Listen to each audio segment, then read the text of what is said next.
work. We work. Hey, good afternoon, everybody. Tom Stewart here. I am with Matt Ricketts. We've got a special guest today, Corey Boxx with Drive Social Media. He's going to have some awesome, useful information for us in terms of how to make money and for your business and social media. And we've got a whole room full of people. Liz Trotter in Las Vegas.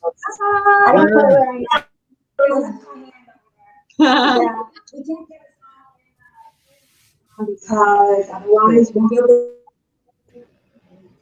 So for the meat of what we're going to be talking about today, we're going to be talking with Corey, but we wanted to jump in just for a minute and let Liz give you an update for, I guess, at least the part that she can share anyway. What you guys been doing in Las Vegas? All right, so we have been here for 3 days, and we are doing our end of year plan.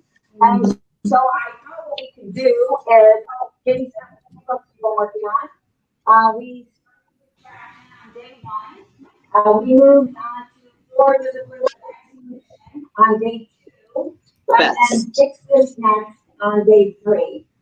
And so we have been taking our what we call wait for the next 6 months.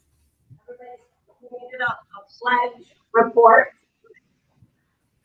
Can you hear me? Liz, you might want to get a little bit closer to the computer. We're having a hard time hearing you. This love to be so close to This may not work. That's a little better. Yeah. and I'm sitting like on top of it. Even still, it's still tough. Maybe it's just a lag. Yeah. Yeah. Well, you're the tech guy, Tom. What do we do? Why don't we roll, Tom, and Yeah. we'll just Hey, talk Liz. about what you're doing. Yeah. We'll kind of give everybody an update. Say hi. Okay, maybe next week we can update from not in Vegas. Well, we hear you loud and clear right in the center there because that's where the mic is kind of Oh, going. okay. So whoever needs to talk needs to be in the center. Yeah, if we were to do Yeah. anything, we can hear you loud and clear. So Yeah. that is Katie, Okay. why don't you- Katie, tell us what's happening. you're on the spot, Katie. Okay, well, I can, if you guys can hear me, we've been here for the past few days in Vegas. We're focusing on our wildly important goals that we got from 4DX, 4 Disciplines of Execution. And we're all just kind of wrapping up. This is our last couple of hours. Had a great past few days just getting to know everybody and working on my goals. I have a clear plan of what I'm going to do to get back to my office and implement. So I'm really excited. And about this accountability course, real quick, I've been in it for the past year and doubled our business. It's really helped me just stay on track, stay accountable. I've learned so much. So I'm really grateful for this trip. Awesome. Anybody else want to step in the middle? I just want to say quick, for anybody that thinks that I must have paid Katie to say that, that's just Katie. If anybody needs a good testimonial, she's your gal. I'll tell you, she always will tell you how she's feeling about everything, and she'll give it to you straight. So, anything else that you guys want to share about what you've done, what you've gotten out of the event? They're all quiet now. I have not been able to get these. I'm so hoarse today. Liz, why don't you let Katie sit back down and tell us about Made Central? Okay, we already recorded a big testimonial. But it's been a life changer, I will just say.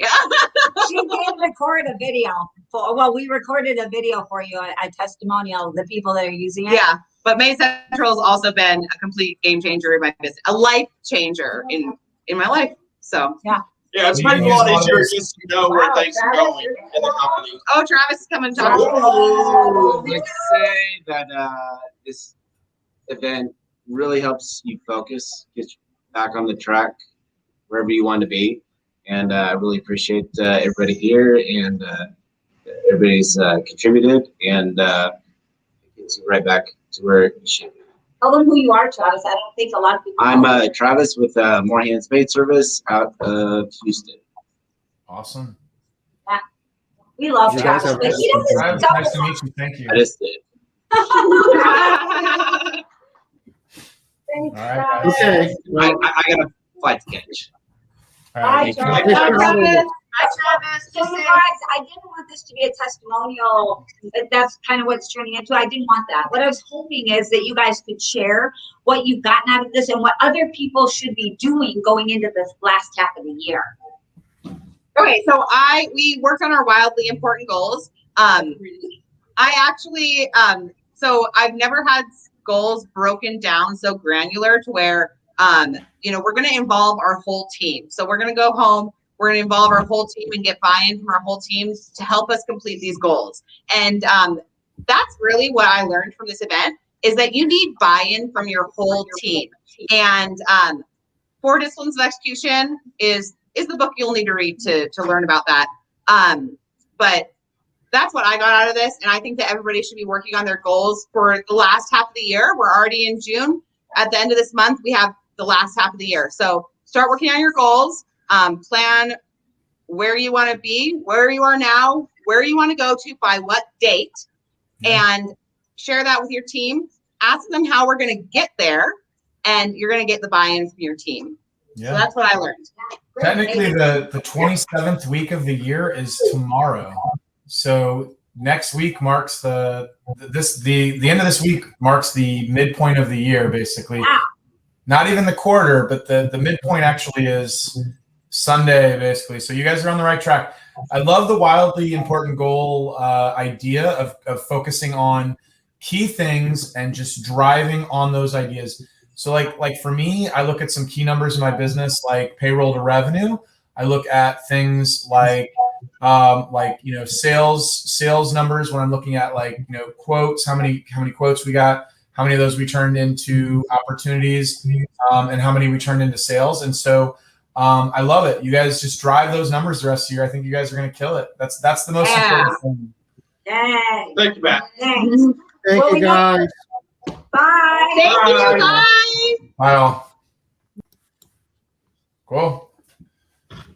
So I want to just give a special shout out to Corey. So we were talking behind the scenes when we got started.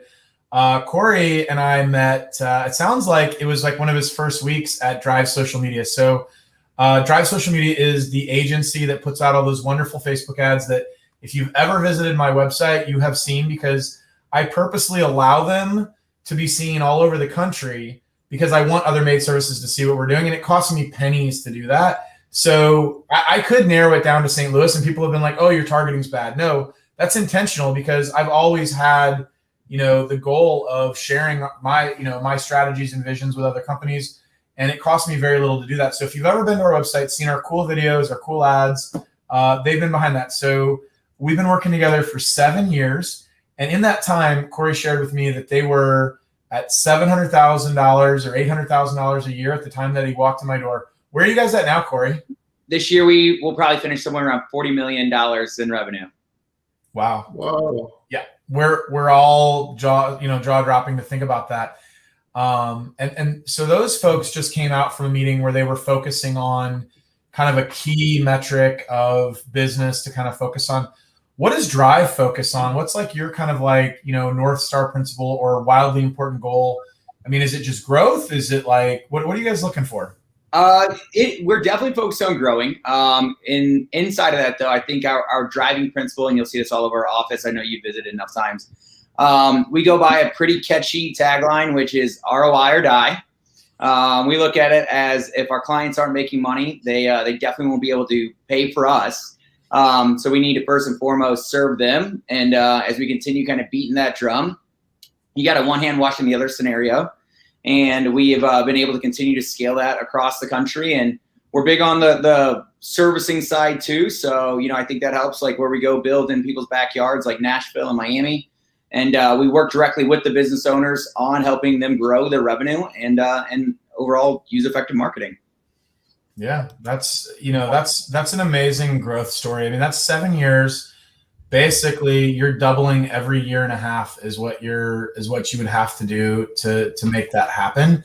So that's about, what is that, like 80% growth per year? Like, that's incredible.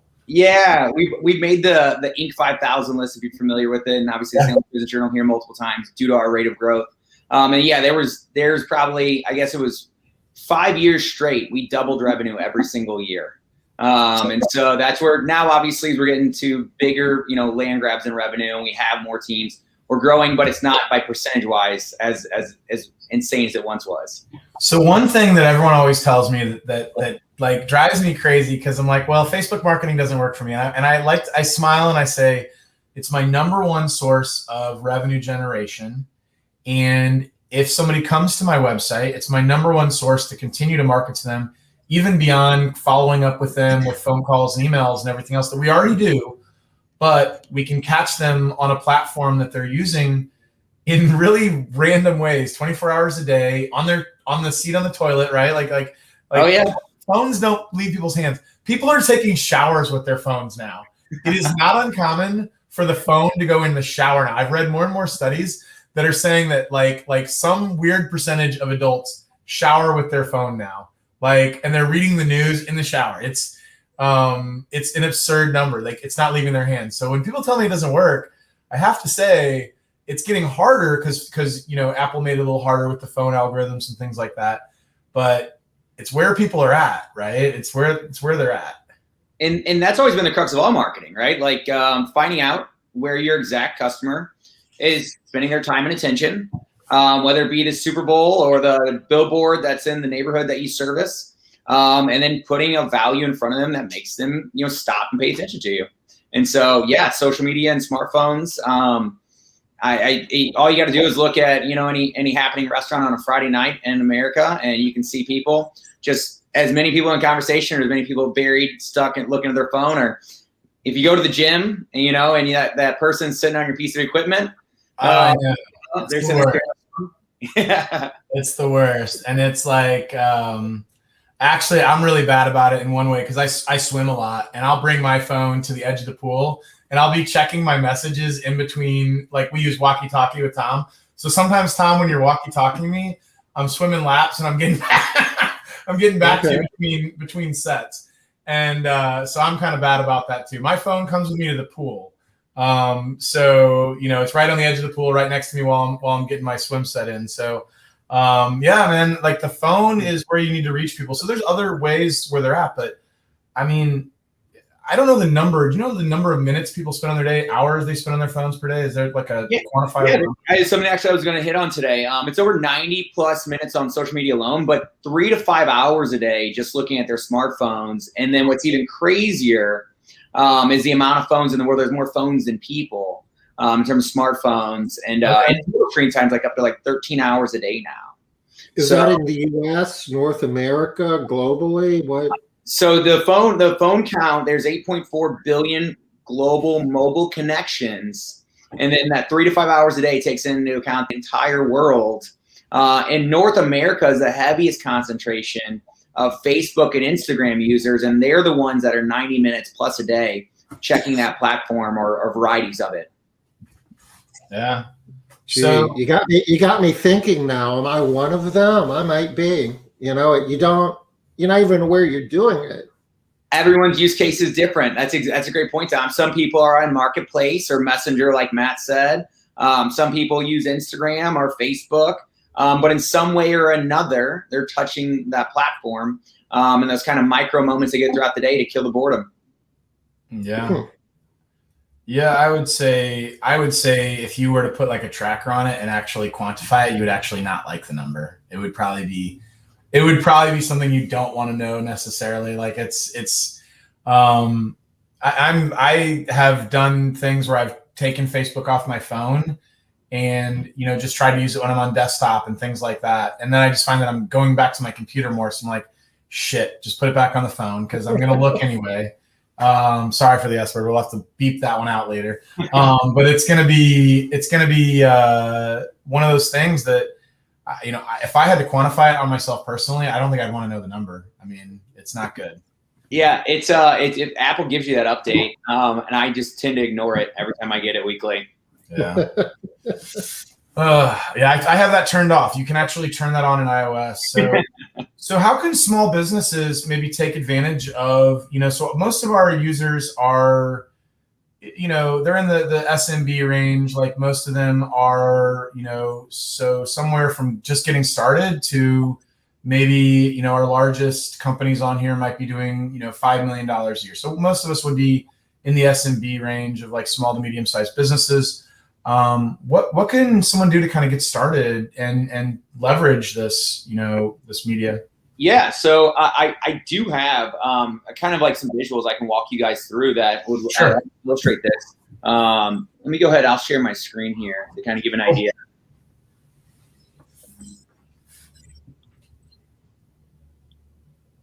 All right.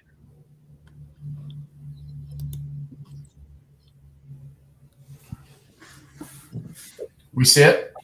Yep, we're good. And slow down my end. 1 second. So I kind of hit on the crux of advertising and how it's always kind of existed. The biggest reason why people aren't choosing, whether you're a $5 million make clean service or you're just getting started. People buy, the industry is established, so people buy what is being sold. The reason why they're not choosing your business is simply because either A, they don't know you exist, or B, they're not thinking about you when it comes time for them to buy, right? So what we have to do is solve that kind of attention, that awareness with your consumers, and marketing and advertising has always existed this way, where, the place where people spend the most time and attention has always been the most expensive. Well, since, the smartphone really only came out in like 2008, one of the advantages you have right now, if you're a small business owner, is it still hasn't reached apex like a billboard or like TV or like radio that are much more established advertising mediums. And so the competition isn't so high. So you can really get a good cost-effective way of getting in front of your consumers and overall even generating leads out of this, generating business out of it. The part I kind of touched on is the 8.4 billion global mobile connections. There's no greater medium in the world that goes with you absolutely everywhere like the smartphone. And then with 3 to 5 hours a day on their phone, you know that they're spending the time and attention here. It's not just like it's a part that goes with us. A lot of focus is being spent on this. So that's the medium. But in terms of channel, right now you're like, all right, where do I spend my time, right? Where's my most cost-effective time spent? And Facebook and Instagram are far and away the biggest drivers for that time and attention when it comes to social media. There's 2.8 billion global active users on this platform on a monthly basis. So if you were to boil this down, just looking at North America, 84% of people over the age of 18 check this platform daily from a mobile device. So that means 8.4 out of 10 of the people you want to talk to are going to give this time and attention. So that's a huge piece of solving where do I even spend my dollars. If I think about where else can you reach 8.4 out of 10 of your customers, because not everybody's going to watch the same TV shows or read the same news outlet or get the same direct mail piece or even drive by the same billboard. But 8.4 out of 10 of your customers can see this. So we talk about it going everywhere with us. It really is true. It goes from date night, it's in the bedroom. Oddly enough, it's in the bathroom, it's in the gym with us. It follows you everywhere. You think about it, it's like I can't leave home without my A, coupon, or B, smartphone, and it's overwhelmingly B. So if I'm looking to solve my overall advertising problem or my customer generation problem or my customer loyalty problem, the number one way I can continue to give my value to people and find people that are likely to buy my services is using this platform. Now, we talk about time spent. It only continues to grow. You look at all the other websites on the entire internet you can be spending time on. Social media is really, when people pull out their smartphones, where they're looking. I would recommend, though, and this is where you talk about people saying Facebook doesn't work for my business. I think there's something to clearly highlight and state here is I would recommend a page strategy for any business. Yeah. When Facebook was in its beginning stages, you could create organic content, which basically means if you make a post from your page right now, right? In 2011, that post would reach 100% of your users and followers. Your fans, basically, and followers. As of 2016, that number for organic distribution has shrunk around 0 to 1%. And the biggest reason is the competition for news feeds. So when you open up your phone, or you open up your desktop and where you're actually getting information from is just grown because the amount of advertisers going there, but also with the amount of users that are using the platform. So you want to focus on using paid content for each of the consumers. And it can create, like when it comes to a Facebook ad or an Instagram ad, right, owned by the same company, these are all the different places you can see an ad, right? So everything from like where you originally were seeing it on desktop, which are like your right column ads or your newsfeed ads, or now you have things like in-stream video, instant articles, messenger stories, right? And then when they acquired Instagram, you get everything in their platform too. So you have all of these places you can get served content to your exact consumer, to the people that you want to reach, that can afford what you sell, that are in your buying radius, and that are either currently prospecting businesses like yours, or they match criteria that make them an ideal consumer for you. And what's cool is that as you're using the ads builder, and there's actually even some mock-up tools. There's a mock-up tool within the ads builder where you can actually see what it'll look like on all the different platforms. Exactly. It adjusts the look and feel so that it looks native on each platform. And it'll even give you some suggestions onto what you can do to make your image pop a little more. And it'll be like, you should add this filter or increase the saturation of the image so that like someone's eyes come to this a little bit more. So that mock-up tool, like what you just displayed, will actually help you maximize how it'll look on all these different platforms. So I love the look of that slide. And I'm going to touch on that a little bit more too, because I know, one of the things that's made your business so successful, Matt, is you've always been, since we've known each other, right? We were saying like 7 years.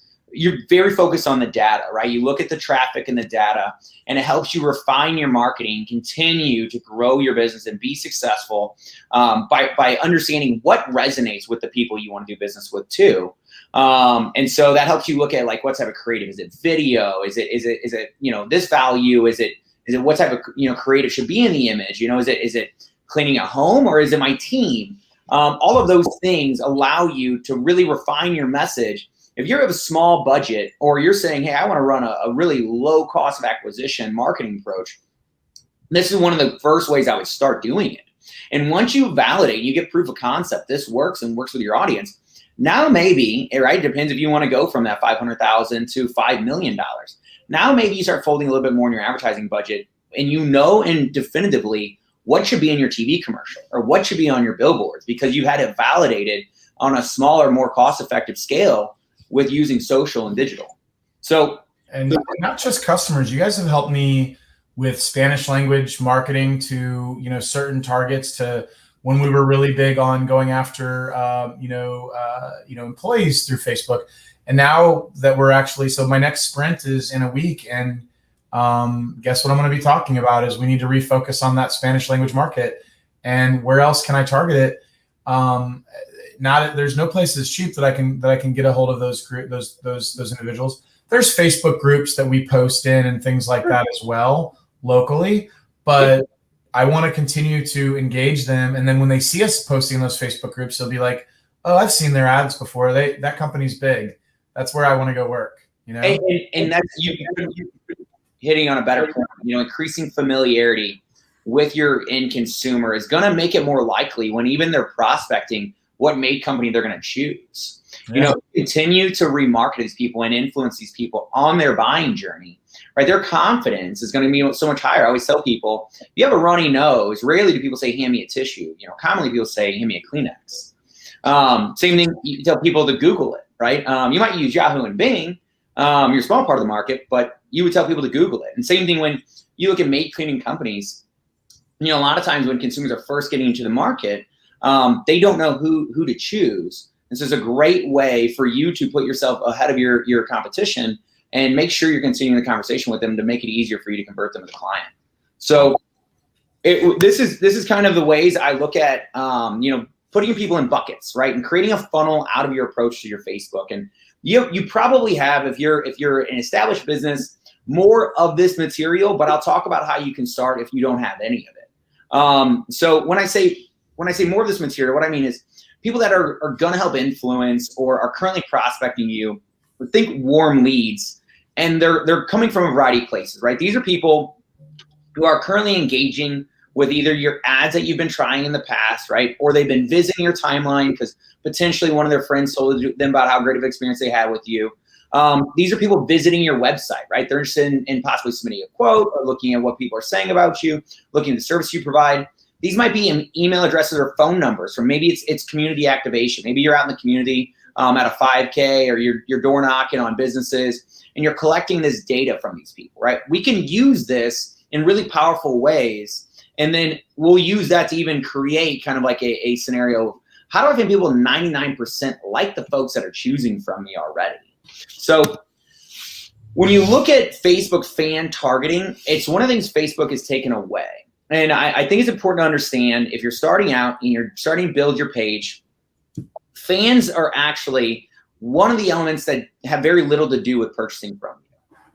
The people, due to the fact, what I would say that is, if you're like me, right? I have friends and family from all over the country. If I was to recommend they like Better Life Made's page, right, like Matt's page, there's no correlation between them liking his page and then buying from Matt. They just simply took my advice did something as a favor to me to like his page. Harvard did a big study on this and showed there's no correlation between simply liking a Facebook page or liking content and actually buying. It can be an indication of what resonates with your audience, but it doesn't lead to sales. The more warm leads you're going to look at are the people that are actually watching your videos. Matt talks about, I get hit with Matt's ads all the time, right? Where I see him talking about Better Life Maids. I see his made, commercials that are super entertaining. And if I'm watching them, right, and I'm his core audience, I'm starting to get entertained. Good commercials, look no further than like insurance industry. The insurance industry is super good about entertaining their end consumer. It's an actuarial business, right? Very, very much ones and zeros, bean counting, kind of boring in general. But all their commercials are really notable. Everybody knows, Flo from Progressive, right? And Mayhem from Allstate, Geico and the Gecko. So if you can get people to stop and pay attention to you, you're giving them a value by entertaining them.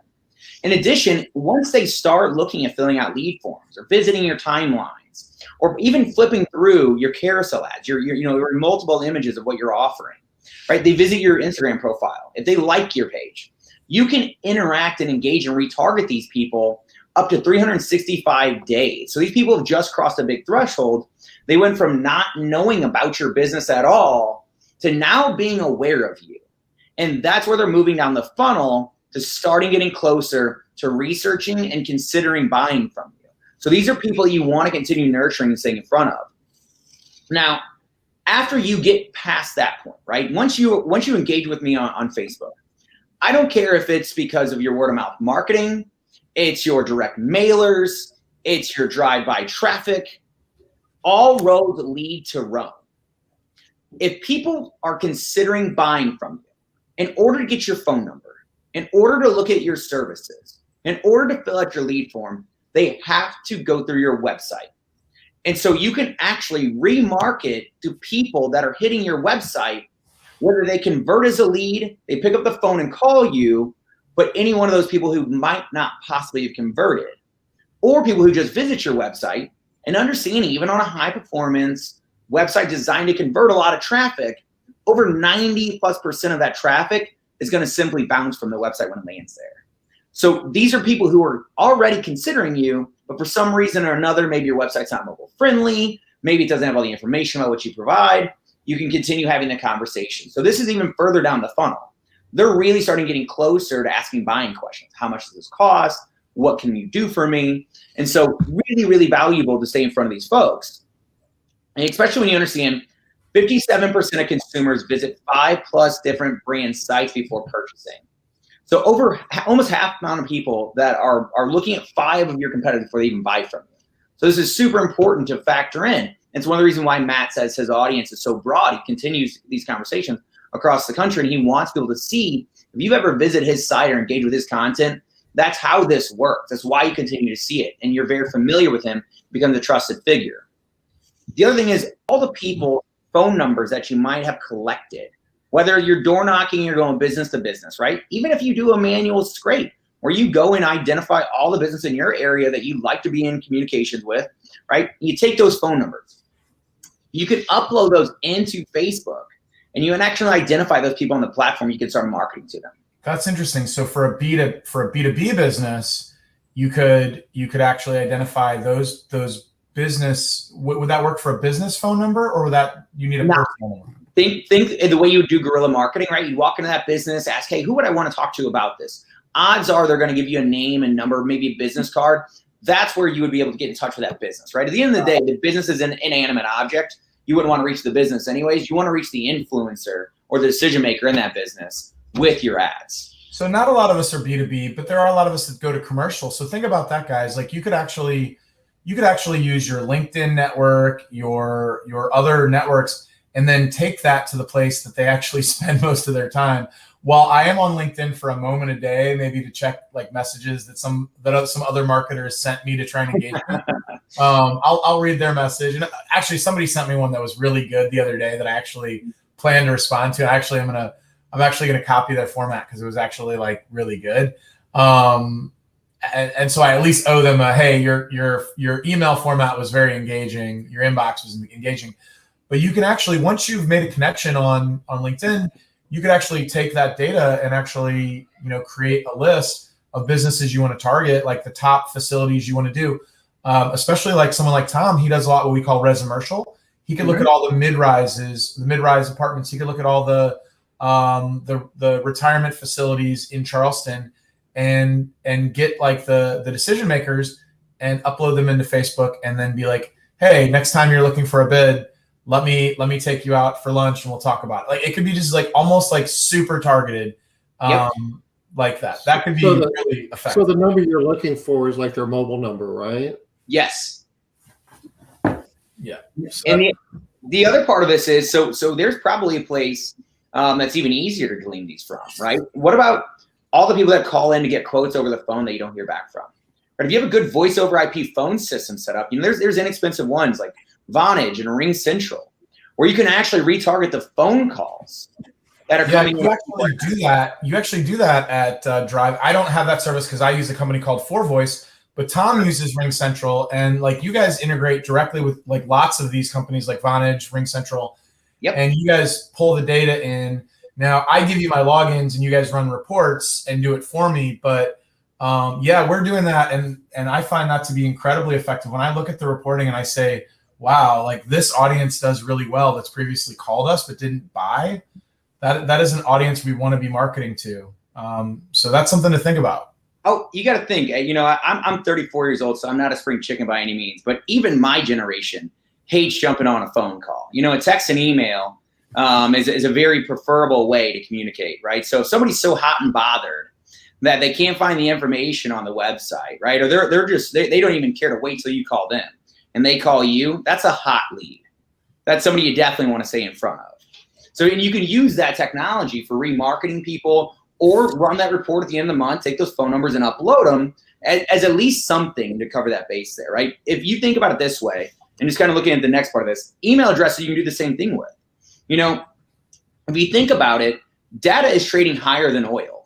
Like the $1 trillion publicly valued companies, right, are data companies, right? Looking at Alphabet, right? Looking at Amazon, right? Looking at Apple, right? Data companies, right? Data is trading higher than oil. So like this data, if you have this information, this is how you monetize it. If you have email addresses you're collecting or people are submitting leads, right? Taking that information and building audiences out of it is a great way to stay in front of them, because even a high performing email campaign, right? And you could write the best emails in the world, but like you're looking at a 25% open rate, right? Yeah. Consumers getting 37 emails a day, right? 25%, 1 in 4 of your actual prospective buyers or clients right now are likely to even open that. And that's if you're the best in the email game, right? The one Matt has just described, the guy who's got a great email template. So most businesses are closer to like 10 to 15%. If you put this information into the platform, you can compare customer profiles. You can serve them ads in their newsfeed 2 to 4 times a day if you want to, or if need be, right? If you're running a big promotion or something. So really gets powerful. And beyond that, and this is actually talking about what Matt said, I won't hit on this too much. It's kind of exclusive to Drive, but there's software that'll clean that data, run it into Facebook, and allow you to reach AI audiences. And AI is one of the most impressive things about what Facebook and platforms like Google are providing right now. So if you take all of your customer data and you're looking beyond, you're looking at people who buy from you, you're looking at people who are prospecting you, look at people who are visiting your website, right? People whose information you've gathered. You can actually use that information to identify people that are 99% like them in behavior and profile and interests. So you can take your best customers, build a list, and find people that share 99% in similarities to them. And this works, guys. So this is crazy, but like there are whole businesses built around this outside of Facebook in like the political, like, and so like political operatives, like for years have been basically creating lookalike audiences based on people's, buying habits, magazine habits, things like that.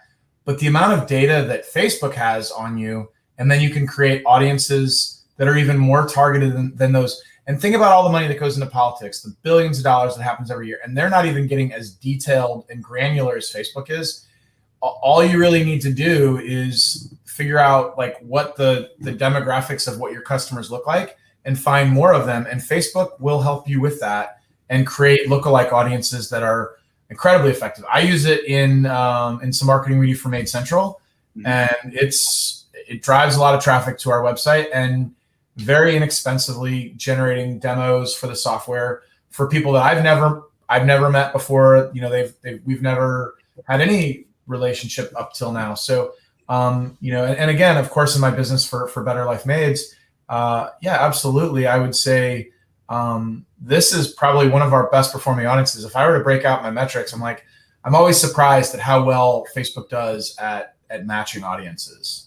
And I think the large part of that is because, if a lot of us aren't super data minded, right? So if you're not good about visualizing data and building regression models, which I can raise my hand and say I'm not good at building regression models, Facebook takes that heavy lifting off of the plate for you.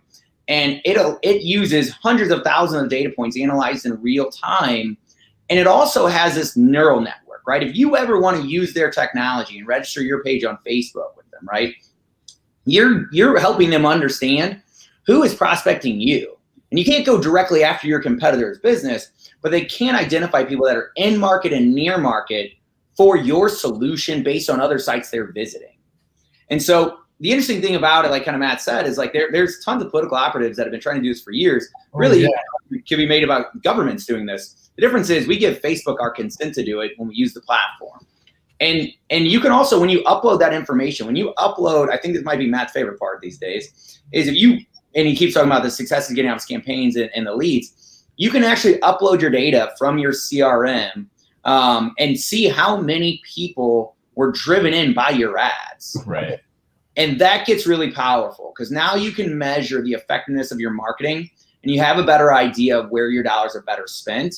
And you can start really narrowing down if you're on a small budget, right? Or if you have a big budget. The number one thing to look at is scaling that out so you can grow with it. I'll share, so in general, this may not sound like a crazy number, but we're spending, roughly between our retainer with Drive and our ad spend about $4,500 to $5,000 a month on our social media ad spend with you guys. And so with that, we're getting almost a 10x return at minimum, and oftentimes closer to more like 18x return. We're averaging 15 though. So for every dollar that I put into Facebook marketing, I'm seeing a 15x annual return back. Now, when you think about the lifetime value of a customer in the Made service, multiply that number by 2.8 to 3.5, depending on how long you keep your customers, then I'm really getting almost like a 50x return on every dollar that I put into Facebook. So roughly, if I just get 13 or 14 recurring customers a month, that doesn't sound like a crazy number. But if I think that the average customer is going to spend $4,000 a year, right? So if I spend $5,000 to hit $60,000 in annual sales, would you do that every month after month? That's my logic behind doing it. Those customers, you're talking about recurring customers. So, even at a 5%, churn rate, you're going to have them for 20 months, right? Yeah. Even if your churn rate is terrible, and my churn rate is closer to 2.8 to 3%. So I'm keeping them 33 months on the low side for my average customer. So it's even a little better than that, so it's almost 3 years.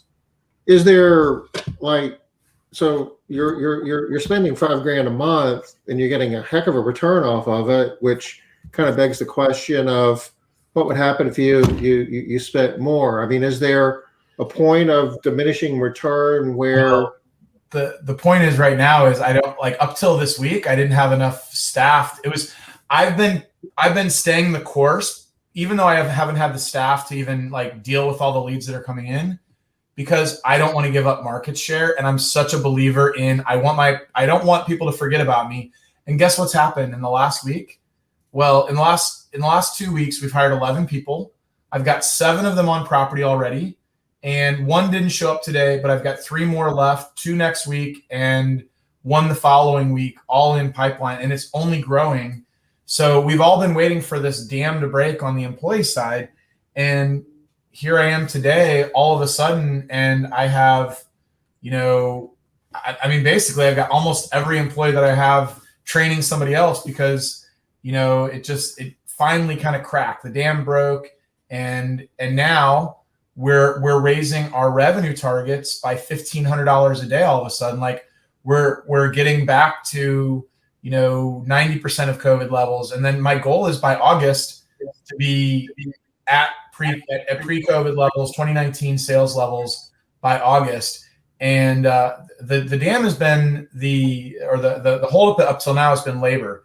But I'm sort of a believer of just not turning your marketing off and just keep making that investment. I just believed that the labor situation would turn around, and I didn't want to get behind that curve when it did, and it just happened so quick. Like, I don't know, Missouri was one of the first states to do away with the unemployment extra. And I don't want to get into politics, whether I'm not sure if that's 100% of what's going on here, but that seems to be a big driver. That ended a week ago. And all of a sudden I have 11 new employees on property, and they're great employees.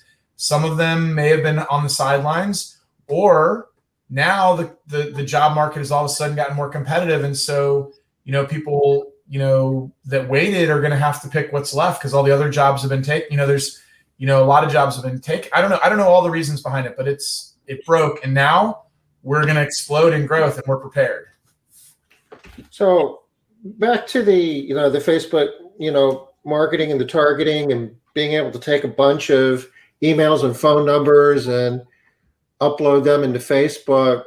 And so let me get this right. Is there like third-party software in here, or will Facebook actually look at your leads and then recommend other leads that are similar that ain't even part of yours because they share, the AI says that, I've got more people just like the people that you have. Is that within Facebook, or is there other software involved? Yeah. So the way that ultimately, like what you see right here is the manual labor part. Easy way to think about it. This is something that we do inside of Drive. But what you would do is you would just say you would want to run a report of all new customers or customers that ran for the month of June. All payments ran, right? You run a report of those customers. Specifically, you want to look at the very unique personal identifiable data, like phone numbers and emails. You'd run that out of your, Made Central, right? Run that out of Made Central. You actually can then, if you organize and clean it, probably export it via Excel, right? Organize and clean that data. You can upload it directly into Facebook. And from there, they're going to say there's 180,000 people within a 20-mile radius of your location or your service area that match the criteria that are similar to these people. And so you could then run ads to those people and build an audience off of them. Okay. Yeah. And that's really as simple as that if you were wanting to do it yourself. And so we have it automated with Drive, where they're doing this for us and making sure that that's happening. But it's something I still do I personally do that stuff for Made Central. So Tom, we're doing that now. We're doing some of that kind of targeting now to kind of find users for the software that don't already know us, and then we're introducing them to our ideas and to our thought process. Yep. It's interesting, Corey, because we have SEO professionals on Smart Business Moves. We have people on Smart Business Moves that do like Google, AdWords, retargeting, things like that. Mm-hmm. And pretty much the person is like, hey, do you guys do anything with like social media, Facebook? And they're like, no, we don't do that. So share with us a little bit. What is it about Facebook Instagram, the other social media platforms that's different than what your traditional AdWords person or SEO person would be doing? Yeah, the easiest thing to think about it, those platforms have been around just a little bit longer in terms of their ad platforms. So I'd say they have like a decade head start. So that it's easier to have people who've kind of learned that technology just by exposure. The other aspect is the barrier to entry for Facebook is it does take some know-how. It can definitely be a black hole of spend if you don't know what you're doing. And the easy thing to point to is like boosting Facebook posts, right? A lot of people, it's a self-service tool Facebook creates. And it's not designed to get them sales, but they could spend, like in Matt's scenario, they could spend $5,000 a month. It can increase awareness, which in effect can get you sales, get you leads, but it's not really designed that way. So there's some technical know-how. There's a reason why it's a little bit less touched by people, or people maybe used it in the past, but have had struggle with it being effective for them. That's the number one barrier, I would say. I think the other thing that maybe we need to address is the creative. I mean, you cannot run the same, like the thing about an AdWords guy is he's going to be able to run the same ad for a year, maybe 2 years before it goes stale. How long do you think it takes to go stale for an ad on Facebook? What do you think? A quarter, maybe 3 months? You get how fast does Geico change from the caveman to the gecko? It's like that kind of gives you an idea. If they're doing it on a TV level, imagine what it's like on Facebook. So you've had some evergreen content too, and that gets interesting where it's like you really hit a sweet spot with you. But we rotate it though. We turn it off for a month or two, and then we reintroduce it. Like we have videos that have been playing for 4 or 5 years. So we nailed it with. And then what we'll do is we'll be like, all right, let's turn that off for a quarter and like let it get kind of recycled. Mm-hmm. I think the number one problem that people faces is creating content that is engaging. Right. And there's templates that work, but then those templates get played out because everybody's doing that same thing. Like emojis are the thing of the moment, right? Like putting emojis really like colorful and bright and catch people's eyes. But that'll get played out and everyone will like catch on that that's being used to like, grab their attention, and they'll be like, that have to be another thing.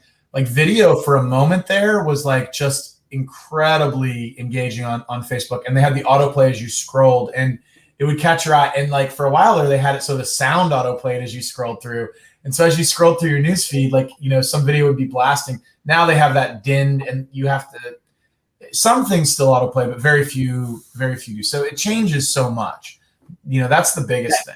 Yeah, that's another good point. It's just rapidly changing. And I think it's hard for people to keep up with. Our strategy's changed 2 times in the last 2 years. Pretty much you can count on it. And sometimes there's years where it changed twice in the year. The AI built audiences, that's something of the last 3 years has been available. Conversion tracking, Matt, I don't know if you remember when that came out. I'd say like 4 or 5 years ago, and you can start tracking your conversions. Yeah. I'll find data purchases and stuff like that. So it's just rapidly changing. And it makes it very hard for, it's hard to be the ad guy setting ads, kind of like the AdWords guys are. And then learning at the same time about what's changing, what technology is coming down the pipe that is worth testing. That's the thing, man. Like as a business owner, can you afford to keep up with this amount of knowledge and change that's constantly happening? If your ad budget is $1,000 a month, you probably can. You start scaling up to $5,000 a month, you can start burning a hole in your pocket, and you might have been better to have, reinvested a little bit in some professional help. But the platform is designed to be self-serve, but you almost have to be taking like a course like on Udemy or like Lynda or one of these like learning platforms, and just keep taking new courses because it is ever evolving, ever changing. And that's the challenge that I see most, is that what worked yesterday is not going to work tomorrow, or it could be a totally new strategy in a week. It's evolving very fast. And I can wrap some of this stuff for you guys, because that's the other part that I think Matt hits on is like, there's so many different ways you can put people in buckets. Like I think a lot of times folks forget about their current customers or current clients. And don't forget when someone hits them with a big value, for some reason for them to change. So if you can continue to stay in front of these people too, what you really end up creating is a funnel scenario. Because the other one is there's still people you want to influence in your market. And this is where the secondary targeting comes in. This is no different than like picking from traditional marketing, where you're going to pick people based on interest, location, life events, age, gender. And so you can use all this. And when you do it correctly, you're building a funnel. And so this is where you're really getting multiple ponies in the race, and knowing how to set these up correctly and measure where your leads are coming from most effectively and where to spend money is probably the tricky part too. Because this takes, again, lots and lots of time. And I think you hit on a good point, Matt. It's like, I personally don't do my own taxes. I don't cut my own grass. There are things I find that I'm better off outsourcing. If I do that, there's probably an opportunity cost to my time. I didn't always do, I wasn't always in that boat, but that's where I am now. And so if you're finding, you're saying this is really eye crossing to me, I already have enough problems managing, humans right now, or I'm really the person that's really good at the sales side of this. This might be something worth outsourcing, because like, if you're not setting it up like this, or things I went over didn't kind of flow in your head to be like this is where you can really run into challenges. That's kind of how the people you talked about before with SEO and kind of the AdWords stuff, it can be a lot of like repeat, set it and forget it.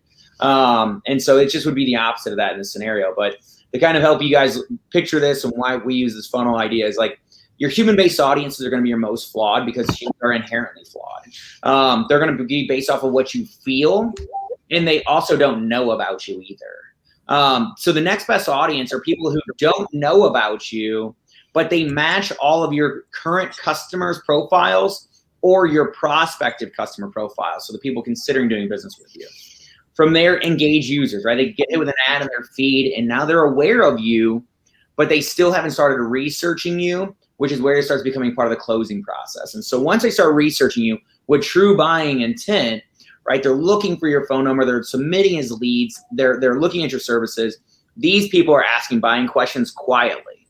So we really want to make sure we're focusing budget on these people, because they're the warmest to converting. And then same thing with phone calls. Now, once they convert, it depends on how you approach business. If you're always in search of new business, right, you're not like Matt, where you understand the value of kind of keeping everyone in market with you. Then you would eliminate the current customers from your marketing, right? And you would refeed that though to back in to feed your AI built audiences, and just continue to rinse and repeat and refine your cost of acquisition to scale out your ROI and continue filling your funnel. But it's not a bad idea. It's not even a bad idea to even still hit your current audience with certain like specific messages in our industry, like, hey, Merry Christmas. Thank you for being a great customer. And like, maybe that could be a little creepy or whatever, but you can make it not. You can target them in a way that's like, we're so grateful to have such wonderful customers. Like, they make it possible for us to pay great wages to our employees, and like, basically like socially engage them in a moment of, like on Labor Day, thank you to our team and our wonderful clients that make that possible. There's ways you could target them, your current customers, to engage them that make them think about you in a way that they might otherwise not. So you want to stay ahead of them as well. You do seasonal pushes too, don't you? Like with people that might have been like win backs, or people that maybe did a single cleaning. I don't know if that's still the case. And we do gift cards to our current audience over Christmas. So our current customers, we push really hard, for seasonal sales over the holidays too. So yeah. Yep. And this kind of brings me right into like messaging, right? So like the best part is you can kind of A/B split test your values, right? And even your audience is in here too. It's kind of an easy way to visualize it. Whatever your value is to your audience in your area, first cleaning free, went up to a free year of cleaning, right? Whatever it is that you want to talk to your community about, what you can do that's nice, as opposed to running an ad in the newspaper or going with TV or billboard, where you can only really say one thing. You can pause campaigns that are costing you more to generate leads, and you can reallocate that budget to the ones that are getting you the lowest cost per lead. This also works really well when you're looking at, I want to say, multiple things. Matt's not only looking to bring in clients, but he's also looking to bring in staff. So you can from your brand talk to people very differently based on what you want to, ultimately what you're trying to engage them in. And so, I don't think many people would want to take out a billboard, even at $5 million, right? Say, looking for staff. It's quite the investment to make, and create the same funnel. So a great way to purpose from a creative side. I think, kind of giving you an idea. The other part is if you were to hit them with a really good piece of creative, right? You know, whether it's direct mail, it's a magazine, it's TV, it's billboard. Like if they like it anyways, it's going to drive them online, right? They're going to start researching you anyways. This is such an easy way to make it for people to convert. Facebook's made it so easy to convert. Or if you see an ad and you decide you want to do business with that company, you'll get what is called a lead form, right? These lead forms auto-populate a lot of times the information. It's one of the reasons why I continue to buy more from Amazon than I do from other businesses online, is they save my information. So I don't have to worry about putting that back in, and it makes it very easy to convert, and it's called low friction for your consumers. And so this could be for acquiring data, which is it's super valuable. If you're just looking at people who are visiting your website but have never reached out to you, I mean, how valuable is that email address to be able to add them into your email campaigns, right? How valuable is it for them to reach out and say, hey, you know, we're offering free year cleaning, but in order to be entered into it, right, what we ask is you have your first cleaning with us, right? When would we be able to, or even our first free cleaning, right? We'd like to schedule free cleaning with you. Obviously, I'm not in the industry, so I'm paraphrasing here. Forgive me if I'm messing up, but just kind of giving you guys an idea of how that all works. And so that kind of brings me on to the end here. So Corey, this is this is head spinning. This is awesome stuff. Certainly can see how this would be useful to house cleaning businesses. Tell us a little bit about your service. I mean, obviously you've got a number of large clients. Obviously Matt's a client as well, has been for 7 years. yeah.